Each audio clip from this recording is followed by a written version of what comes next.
I feel like you guys get a new view of my dorm room every time I post a video. Anyway, it's TMI Tuesday, which is awesome because you get to listen to me talk about stupid stuff.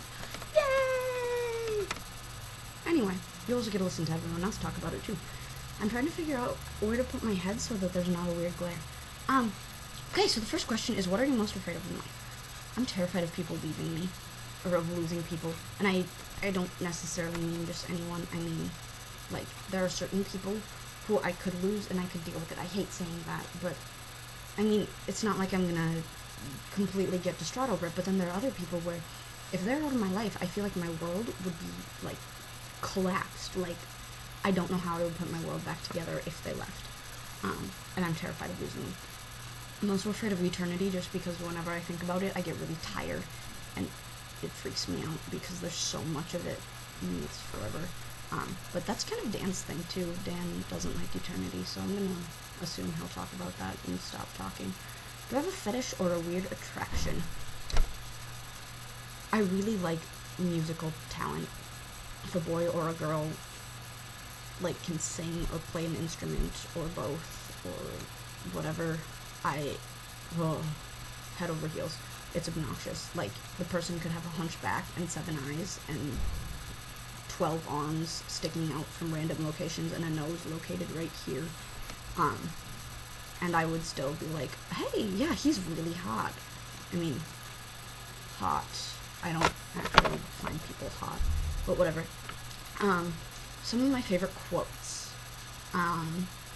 There's Marcus Zusak's, sometimes people are beautiful, not in looks, not in what they say, just in what they are. You feel what you feel. It looks like brothers. A fighter can be a winner, but a winner can't always be a fighter, or something like that. And I'm haunted by humans. And then there's, from Ani Smojgani, there's the stars that do not care, they have horses of their own to tether. I just really love the way that one sounds. It just makes me happy. There's also, sometimes all it takes to be invincible is to know that you are such. Next question. When did you first figure out your sexual orientation? Okay, so this is funny because in 5th grade, I remember being in the car with my mom and talking to her and telling her after the, like, sex education videos, I was telling her about how I didn't ever want to have sex, and I thought it sounded gross and unappealing, and I was like, why would anyone want to have sex? And she was like, Lauren, that'll change. Now, stop talking about this. Your little brother's in the car.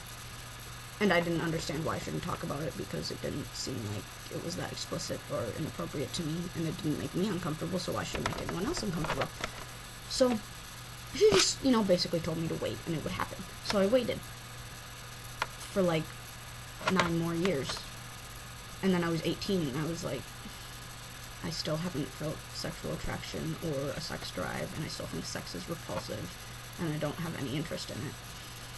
And that's when I started getting really into sexual orientation in general, and then that's when I discovered asexuality, and it was like, oh, hey!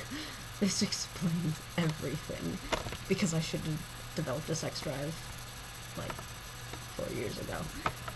Oops. Then, also, another thing, I really don't know what my romantic orientation is, because there's this thing where I can't tell the difference between a crush and really, really wanting to be friends with someone. So, I'll have a crush on someone, and then I'll realize, like, oh, I don't actually have a crush on you, I just really wanted to be friends with you.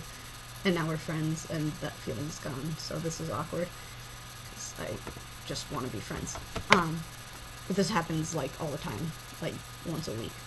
It's insane. I develop crushes or whatever really quickly. This happens with everyone, regardless of sex or gender, so I really just don't know.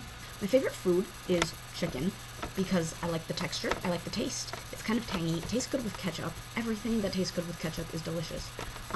What really are the perks of being a wall spaghetti? Well, there's the fact that we're all awesome, and we get to have this vlog, and I love everyone in the wall spaghettis, and we have a great time, and every time we're together, we laugh a lot, and I love it. We go on adventures. So who wouldn't want to be a wall spaghetti? I don't know. It's crazy. Anyway, bye!